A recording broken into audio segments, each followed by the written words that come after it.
अस्सलाम वालेकुम फ्रेंड्स, कैसे हैं आप लोग। तो आज हम बात करने जा रहे हैं ओप्पो की। तो जी जनाब, जैसा कि आपको पता है कि ओप्पो रेनो 5 अभी पाकिस्तानी मार्केट के अंदर लॉन्च हुआ है 60,000 रुपए की प्राइस के साथ, जिस पर मैंने वीडियो बनाई थी। अगर आपने वो नहीं देखी तो लिंक डिस्क्रिप्शन पे आप देख सकते हैं। बट अब पाकिस्तान के अंदर या कह लें ग्लोबल वर्ल्ड के अंदर लॉन्च करने जा रहा है ओप्पो रेनो 5 प्रो 5G। जी जनाब, ये 5G mobile phone Oppo Reno 5 pro होगा, जो कि पाकिस्तानी मार्केट के अंदर भी लॉन्च किया जाएगा। सबसे पहले it is currently available on India and company release a date on next Pakistan. यानी कि इसका मतलब ये है कि पहले ये इंडिया के अंदर लॉन्च हुआ है, उसके बाद ये पाकिस्तान की डेट आएगी। तो ये मोबाइल फोन पाकिस्तान के अंदर भी लॉन्च होगा। इसकी खुल के स्पेसिफिकेशन सामने आ चुकी हैं, जो कि मैं आज आपके साथ डिस्कस करने वाला हूं।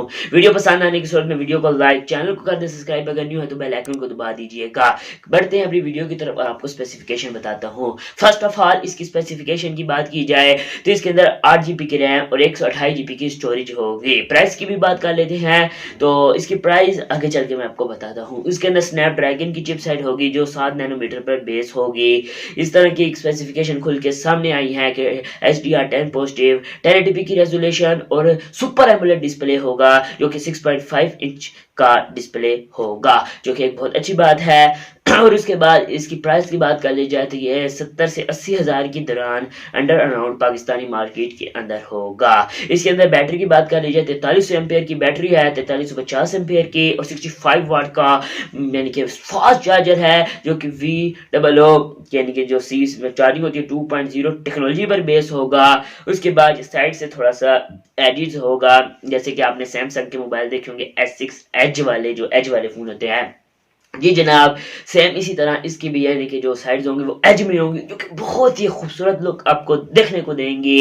एज में ये फोन पाकिस्तानी मार्केट में आएगा, और उसके बाद इसके अंदर 8 GB की रैम होगी। और अगर इसकी मजीद स्पेसिफिकेशन खुल के सामने आती है तो मैं वीडियो बना दूंगा। उसके लिए आपने छोटा सा काम करना है, वीडियो को लाइक और चैनल पर अगर न्यू है तो सब्सक्राइब बेल आइकन को दबा दें और कमेंट सेक्शन में बताएं क्या आप इस मोबाइल फोन का इंतजार कर रहे हैं। और उसके बाद इस मोबाइल फोन में मजीद देखा जाए तो ये मोबाइल फोन लुक वाइज तो बहुत ज्यादा खूबसूरत है। बैक पर आपके इसके 4 कैमरे आपको देखने को मिल जाएंगे। फ्रंट में आपको नॉच के साथ देखने को मिलेगा 32 मेगापिक्सल का कैमरा, और बैक पे जो क्वाड कैमरा सिस्टम है वो 64 मेगापिक्सल का मेन कैमरा होगा। 8 मेगापिक्सल का अल्ट्रा वाइड, 2 मेगापिक्सल का मैक्रो सेंसर होगा, और डेप्थ सेंसर भी होगा, बट अभी तक ये बात नहीं सामने आई कि कितने मेगापिक्सल का होगा। तो मोबाइल फोन लुक ओवर बड़ा बेहतरीन है। अगर मैं अपने रिव्यू का बात करूं तो यार वेट करना चाहिए, मोबाइल फोन दमदार है यार। अगर 5G के साथ पाकिस्तानी मार्केट के अंदर 70 से 75 या 80 के अराउंड आता है तो यार बहुत बड़ी बात है, क्योंकि यार इतना बेहतरीन स्पेसिफिकेशन वाला मोबाइल फोन जिसके अंदर 90 हर्ट्ज का रिफ्रेश रेट भी होगा। 90 हर्ट्ज के रिफ्रेश रेट के साथ आएगा और HDR10 पॉजिटिव के साथ होगा। अब जब काफी लोग पूछते हैं कि यानी कि रेट क्या होता है, रिफ्रेश रेट, ये आपके मोबाइल फोन को स्मूथ बना देता है। कहेंगे तो इस पे अलग से भी वीडियो बना देंगे, लिंक पे आप मुझे डिस्क्रिप्शन में बता दीजिए, और डिस्क्रिप्शन कह रहा हूँ कमेंट सेक्शन में बता दीजिएगा, मैं बना लूंगा। मिलते हैं नेक्स्ट वीडियो में, बिकली मुझे इजाजत दे, दुआ में याद रखना। अवैस सोनिया, अल्लाह हाफिज, पाकिस्तान जिंदाबाद।